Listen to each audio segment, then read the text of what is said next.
ദൈവത്തിൻ്റെ അതിപരിശുദ്ധമായ നാമം വാഴ്ത്തപ്പെടുമാറാകട്ടെ. എൻ്റെ പ്രിയപ്പെട്ടവരെ, നിങ്ങൾക്കെല്ലാവർക്കും ക്രിസ്തയേശുവിൻ്റെ നാമത്തിൽ എൻ്റെ സ്നേഹവന്ദനം അറിയിച്ചുകൊള്ളുന്നു. ഇന്ന് നമ്മൾ സംസാരിക്കുന്നത് ബൈബിളിലെ ഏറ്റവും ആവേശം നിറഞ്ഞ, എന്നാൽ പലരും വേണ്ടത്ര ശ്രദ്ധിക്കാതെ പോകുന്ന ഒരു ചരിത്രത്തെക്കുറിച്ചാണ്. അതായത് ന്യായാധിപന്മാരുടെ പുസ്തകം 4-ാം അധ്യായം. നിങ്ങൾ ചിന്തിച്ചിട്ടുണ്ടോ, ഒരു ജനത മുഴുവനും 20 വർഷം അടിമത്തത്തിൽ കഴിഞ്ഞിട്ടും അവരെ രക്ഷിപ്പാൻ ദൈവം തിരഞ്ഞെടുത്തത് ഒരു പുരുഷനെ അല്ല, പകരം ഒരു സ്ത്രീയെയായിരുന്നു. അവരുടെ പേരായിരുന്നു ദെബോറ. നമ്മുടെ ജീവിതത്തിൽ ഇന്ന് നമ്മൾ അനുഭവിക്കുന്ന പ്രതിസന്ധികൾ, അത് ചിലപ്പോൾ ഒരു രോഗമായിരിക്കാം, കടബാധ്യതയായിരിക്കാം, അല്ലെങ്കിൽ കുടുംബത്തിലെ പ്രശ്നങ്ങളായിരിക്കാം. അതിനെയൊക്കെ തകർക്കാൻ ദൈവം നമ്മളെ എങ്ങനെ ഒരുക്കുന്നു എന്നാണ് ഈ ചരിത്രം നമ്മളെ പഠിപ്പിക്കുന്നത്.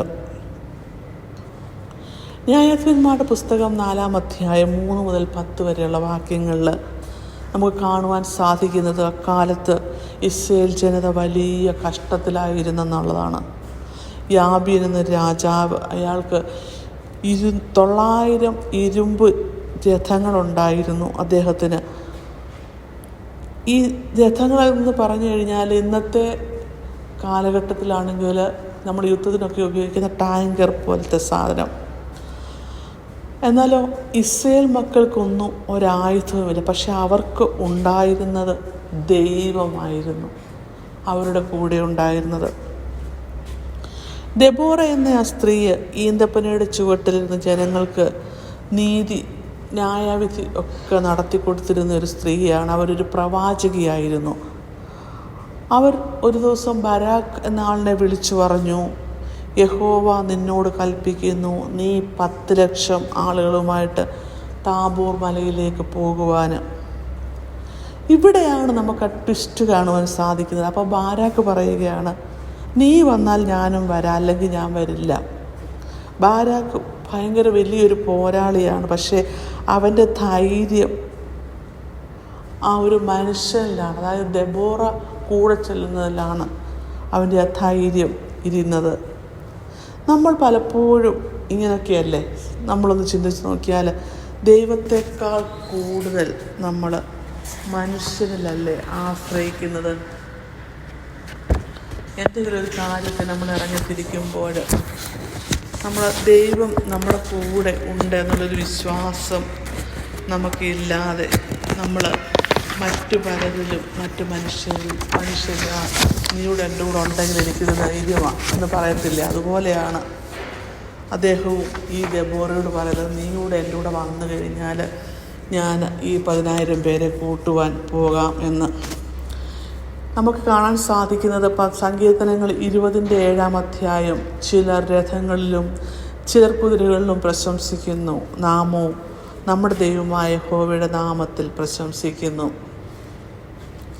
ഇതിനോട് ചേർന്ന് പോകുന്നൊരു വാക്യമാണ്. ശരിക്കും യുദ്ധം തുടങ്ങി. സിസേര, അതായത് ആ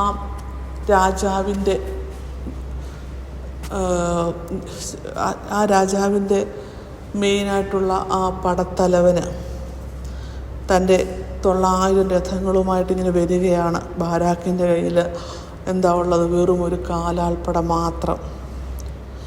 നമ്മൾ യുക്തിപരമായിട്ട് നോക്കിക്കഴിഞ്ഞാൽ ബാരാക്ക് യുദ്ധത്തിൽ തോക്കും. പക്ഷേ അവിടെ ഒരു അത്ഭുതമാണ് നമ്മൾ കാണുന്നത്. അത് ന്യായാധിപന്മാർ 5-ാം അധ്യായത്തിൽ പറയുന്നുണ്ട്. ആകാശത്തിൽ നിന്ന് മഴ പെയ്ത് കീശോൻ്റെ ഓടൊക്കെയും കവിഞ്ഞൊഴുകി വലിയ ഇരുമ്പ് രഥങ്ങളൊക്കെയും ചെളിയിൽ താഴ്ന്നു പോകുന്നതായിട്ട്. ശത്രുവിൻ്റെ ഏറ്റവും വലിയ ശക്തിയെ ദൈവം അവരുടെ ഏറ്റവും വലിയ ബലഹീനതയാക്കി മാറ്റി. നമ്മുടെ ജീവിതത്തിലേക്ക് നമ്മളൊന്ന് നോക്കുമ്പോൾ നമ്മുടെ ശത്രു എത്ര വലിയ ശക്തിയുമായിട്ട് വന്നാലും ദൈവം പ്രകൃതിയെപ്പോലും പലപ്പോഴും നമുക്ക് അനുകൂലമായിട്ട് മാറ്റും. എന്നാൽ ശത്രു രഥങ്ങളെ വിശ്വസിച്ചപ്പോൾ ദെബോറ ദൈവത്തെയാണ് വിശ്വസിക്കുന്നത് ഇവിടെ. പിന്നീട് നമുക്ക് 17 മുതൽ 22 വരെയുള്ള വാക്യങ്ങൾ കാണാൻ സാധിക്കും. സിസേര യുദ്ധക്കളത്തിൽ നിന്ന് ഓടി രക്ഷപ്പെട്ട് യായേൽ എന്നൊരു സ്ത്രീയുടെ കൂടാരത്തിൽ ഒളിച്ച് ഇരിക്കുന്നത്. അവൻ ദാഹിക്കുന്നു എന്ന് പറഞ്ഞപ്പോൾ അവൾക്ക് പാല് കൊടുത്ത് അവനെ ഉറക്കിയിട്ട് അവൻ വിചാരിച്ചു അവൻ അവിടെ സുരക്ഷിതനാണെന്ന്. എന്നാൽ ചരിത്രം മാറുവാൻ പോവുകയായിരുന്നു. യായേൽ ഒരു കൂടാരത്തിൻ്റെ ആണിയെടുത്ത് അവൻ്റെ നെറ്റിയിൽ അടിച്ചു കയറ്റിയിട്ട് ഒരു വലിയ പടനായകനെ ദൈവം ഒരു സാധാരണ സ്ത്രീയുടെ കൈകളാൽ തോൽപ്പിക്കുന്നതായിട്ട് നമുക്കിവിടെ കാണുവാൻ സാധിക്കും. ഇവിടെ നമ്മൾ നേരത്തെയുള്ള സ്റ്റോറികളിൽ നോക്കുമ്പം, ബൈബിളിലെ സ്റ്റോറികളിൽ നോക്കുമ്പം കാണുവാൻ സാധിക്കും ദാവീദും ഗോലിയാത്തും തമ്മിലുള്ള പോരാട്ടം. അവിടെ വലിയ ആയുധങ്ങളൊന്നുമില്ല, ദൈവത്തിൻ്റെ ആലോചനയാണ് അവിടെയും ജയിക്കുന്നത്. ലോകത്തിൻ്റെ കണ്ണിൽ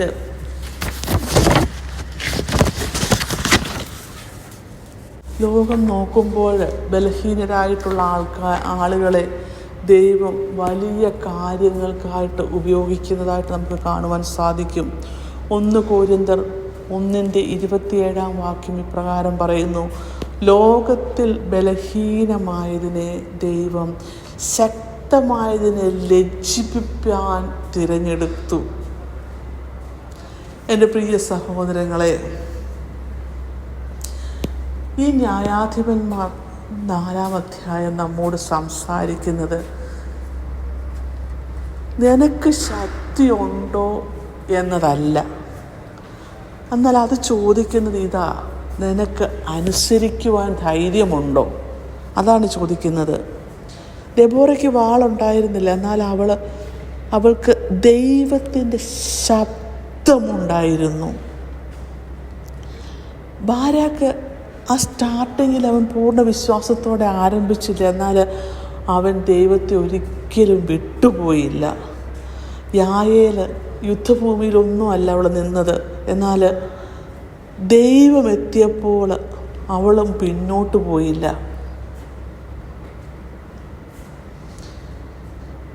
എൻ്റെ പ്രിയപ്പെട്ടവരെ, ദൈവം ഉപയോഗിക്കുന്നത് വലിയ ആളുകളെ അല്ലെങ്കിൽ വലിയ